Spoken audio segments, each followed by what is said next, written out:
Hey, it's me, it's your boy.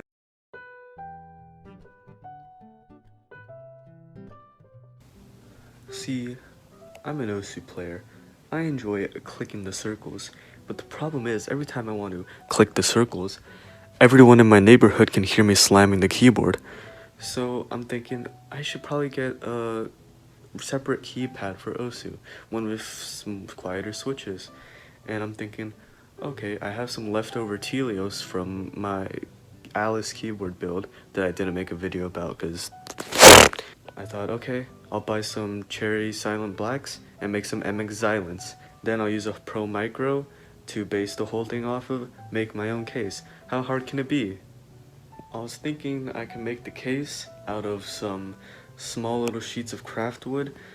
Turns out I could not do this because cutting sheets of any type of wood, and by that I mean the cuts needed for the plate cutouts, without a bandsaw or a laser cutter is not fun. So I ended up going a slightly different approach, which you guys will see. Here we go, we have some MX Silence made with Aquamarine Telios housings and Cherry MX Silent Black stem. These are lubed with Kratox 205 grade 0 and you know, they're pretty good. I'm not gonna lie, I like them. Here is the case that I'm going to be mounting this whole keypad on.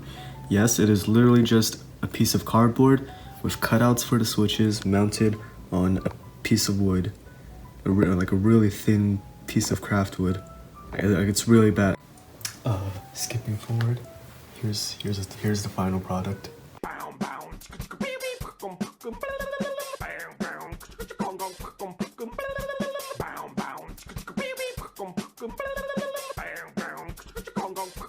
Oh my goodness, that came off.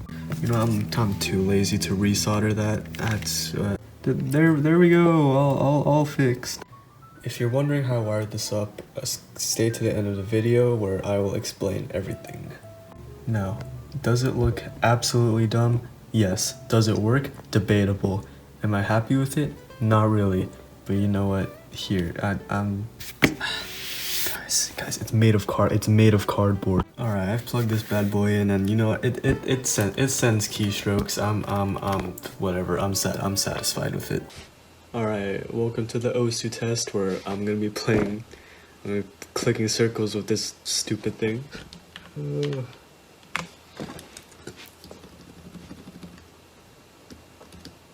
Fudge, I forgot to remap my keybinds.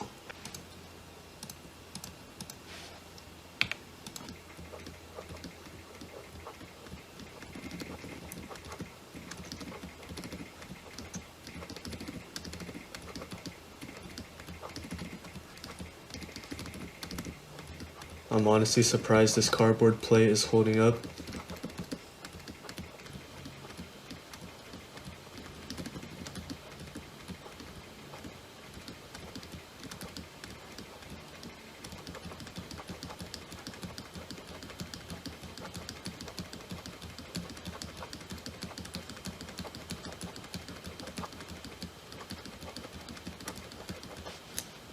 Okay, I must admit though, this thing is exceptionally quiet, I must say. I'm actually impressed with the MX Silence here.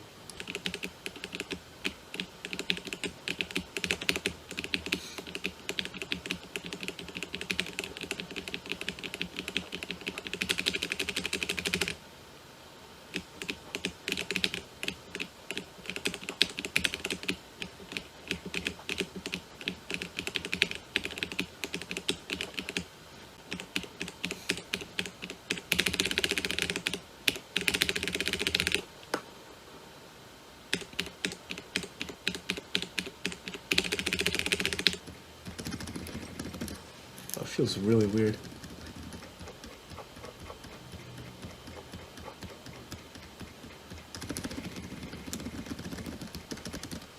Okay, I'm struggling to play on this keypad. Give me like a week. It's time to do something I'll regret.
Alright, so I'm going to run through this relatively quickly. So first you're going to want to go to this website, keyboardlayouteditor.com. All necessary links will be in the description. You're going to want to take these keys and delete all the unnecessary ones, which is all of them.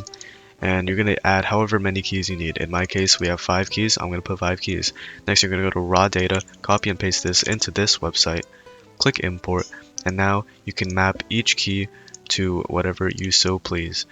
And you can set which pins on your Arduino each of these keys corresponds to.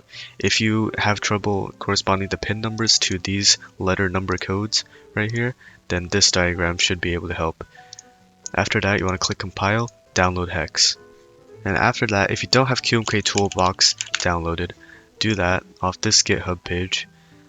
And then you're going to want to open it up once you get it.